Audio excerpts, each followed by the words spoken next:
अस्सलाम वालेकुम दोस्तों, मैं मोहम्मद सज्जाद अंसारी आज आपकी खिदमत में अफसाना कफन का खुलासा लेकर हाजिर हुआ हूँ। इससे कबल की वीडियोस में बहुत से नाजरीन ने दरख्वास्त की थी कि खुलासे में आने वाले चंद मुश्किल अल्फाज के मानी भी बता दिए जाए। लिहाजा इस खुलासे में पेश आने वाले मुश्किल अल्फाज के मानी भी पेश की जाएगी। आइए अफसाने का खुलासा देखते हैं। ये हैं हमारे प्रेमचंद साहब। इस चेहरे को याद रखें, उर्दू अदब में ये चेहरा आपका कभी भी पीछा नहीं छोड़ेगा। इस अफसाने के किरदार से किरदार को देखते हैं। इस अफसाने में 3 किरदार हैं। पहली घेसू जो वालिद के किरदार में है। माधु ये घेसू का बेटा है। और तीसरा बुधिया जो माधु की बीवी है और यही इस अफसाने का मरकज़ी किरदार भी है। आइए देखते हैं इस खुलासे में पेश होने वाली चंद मुश्किल अल्फाज के मानी। देखिए, उफुक के मानी आसमान का किनारा जो ज़मीन से मिला हुआ दिखाई देता है। 2 मुसावात मानी बराबरी। 3 रवादारी मानी किसी बात को जायज़ रखना या खैर खाही।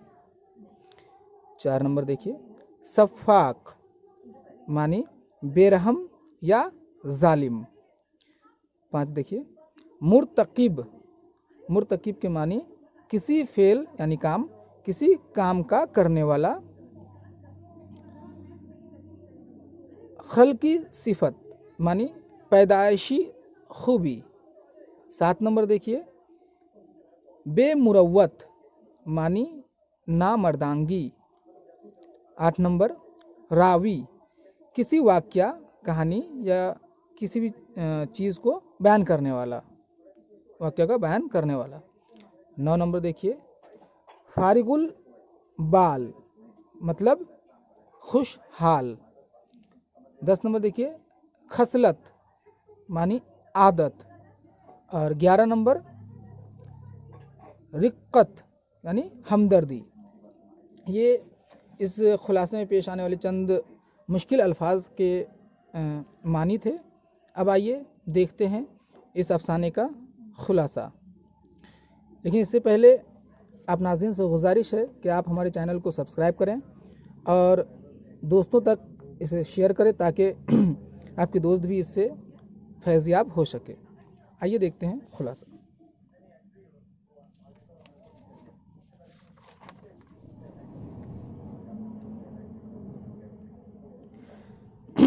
अफसाना कफन का तंक़ीदी दायरा या खुलासा। प्रेमचंद सिर्फ एक नाम ही नहीं बल्कि एक पूरी कायनात है। खुलासे से पहले चूँकि ये प्रेमचंद की लिखी हुई अफसाना है, इसलिए उनके बारे में एक मुख्तसर सा खुलासा पेश करना होगा पहले। तो पूरी कायनात है। उर्दू के उफ़ुक़ पर प्रेमचंद एक बागी अदीब के तौर पर उभरे। बागी अदीब इसलिए चूँकि अदब में जो रिवायत थी उन रिवायात की इन्होंने मुखालफत की थी और अपना रास्ता खुद निकाला था, नए चीज़ों को पेश किए थे। इनके अफसानों का मौजू मुआशरा और मुआशरे में बसने वाले मुख्तलिफ तबक़ात हैं। इन्होंने अपने अफसानों में वतन दोस्ती, इंसानियत, मुआशरे की इस्लाह, मुसावात और रवादारी का दर्स दिया है। इनके अफसाने फ़नी तकाज़ों पर भी 100% उतरती है। इनके किरदार असली और फितरी नज़र आते हैं। इनके अफसानों के किरदार नज़र आते हैं जो उम्र भर हमारे जहनों में ज़िंदा रहते हैं। इनकी कहानियाँ हकीकी ज़िंदगी से बिल्कुल करीब होते हैं। इनका उसलूब आम फहम और सादा होता है। इनके शाहकार अफसानों में कफन सरे फहरिस्त हैं, जिसका खुलासा पेशे खिदमत है।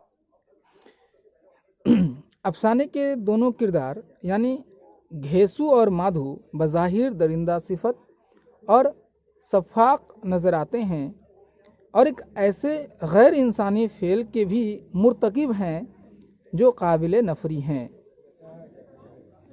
लेकिन प्रेमचंद इस गैर इंसानी तर्ज अमल को उनकी खल्की सिफत नहीं समझते। इनका ये मानना है कि मुसलसल इस्तेहसाल, बेचारगी, महरूमी और नफसियाती सतह पर दबाव का नतीजा ये होता है कि इंसान मनफी रवैयों का आदी हो जाता है और आला इंसानी अक़दार से बेगाना हो जाता है।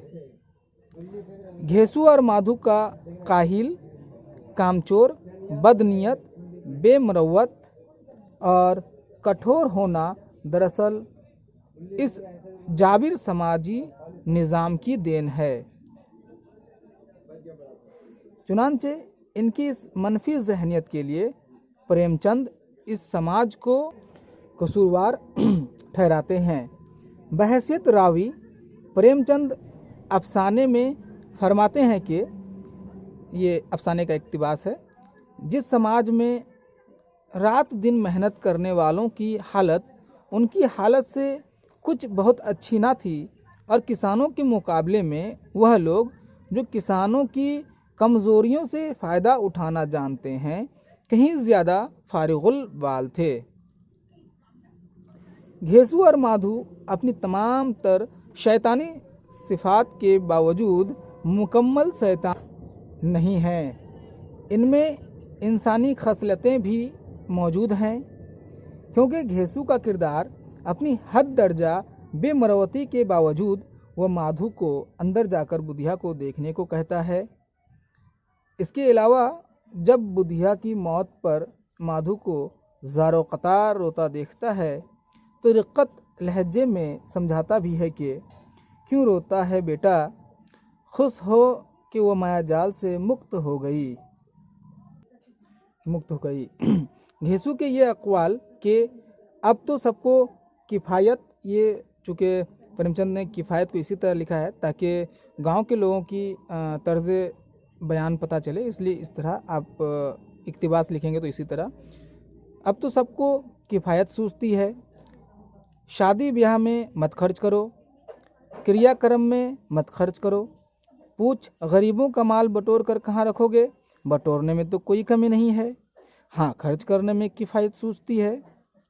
न सिर्फ इंसानी दर्दमंदी के आनादार हैं बल्कि इनसे तबकाती फ़र्क और ज़मींदारों के लूट खसोट का भी इल्म होता है। माधु का किरदार घेसू के मुकाबले में ज़्यादा मासूम है। उसे बच्चा पैदा होने की सूरत में गुड़, तेल और सूंठ की, यानी जब बुधिया दर्द ज़ह में मुब्तला होती है तो उसे ऐसा लगता है कि शायद बच्चे को जन्म देगी, तो वो इस सूरत में ये सोचता है कि अगर बच्चे को जन्म दे दी जाए तो उसके बाद जो खर्च है गुड़ में या तेल में या सूंठ में, तो ये सब वो कहाँ से लाएगा। फिक्र सताती है। शराब पीते हुए भी वो सोचता है कि लोगों को क्या जवाब देंगे। देखिए यहाँ ये मामला है कि जब बुधिया मर जाती है, उनके इंतकाल के बाद गांव वालों से ये लोग पैसा इकट्ठा करके उनके कफन को बाज़ार जाते हैं, तो एक शराब की दुकान में वो लोग शराब पीने लगते हैं।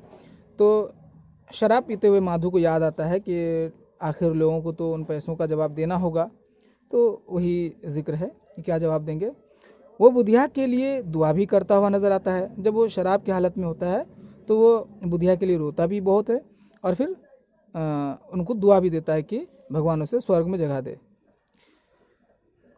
बुधिया इस अफसाने का एक मुहर्रिक किरदार है। प्रेमचंद ने बुधिया की ज़ुबानी एक जुमला भी अदा नहीं करवाया, लेकिन वह इस अफसाने का मरकज़ी किरदार है, क्योंकि पूरी कहानी बुधिया की ही गिर्द घूमती है। देखिए इस अफसाने की शुरुआत बुधिया के दर्द जह से होती है, वो दर्द में मुब्तला होती है और फिर बीच में उनकी वफ़ात होती है और फिर जो पूरा दास्तान पूरा कहानी है वो उनके कफन के सिलसिले में गर्दिश करती रहती है और फिर ख़ात्मा हो जाता है अफसाने का। तो लिहाजा अगर इस अफसाने का मरकज़ी किरदार देखा जाए तो वो बुधिया है। मुख्तसरन इस अफसाने का मौजू गांव की लाचार ज़िंदगी और तबकाती नाहमवारी है। इस तरह प्रेमचंद का यह अफसाना कफन न सिर्फ मकसदी सतह पर बल्कि फ़न्नी एतबार से भी एक मुकम्मल और कामयाब अफसाना है। देखिए, इस अफसाने के ज़रिए प्रेमचंद ने ये बताने की कोशिश की है कि समाज में लोगों की ज़िंदगी बहुत लाचार होती है। समाज में बुनियादी तौर पर दो तबके होते हैं, एक तो गरीबों का तबका और एक वो तबका जो गरीबों को लूट खसूट करके अमीर हो जाता है और उनकी तरक्की रोज़ बरोज़ होती रहती है। ये नाहमवारी को प्रेमचंद ने बताने की कोशिश किया है। अगर आपको इस अफसाने और प्रेमचंद के हवाले से मौरूज़ी सवालात चाहिए तो कमेंट कीजिए और इस वीडियो को ज़्यादा से ज़्यादा शेयर कीजिए, लाइक कीजिए और अब इजाज़त दीजिए। अस्सलाम वालेकुम।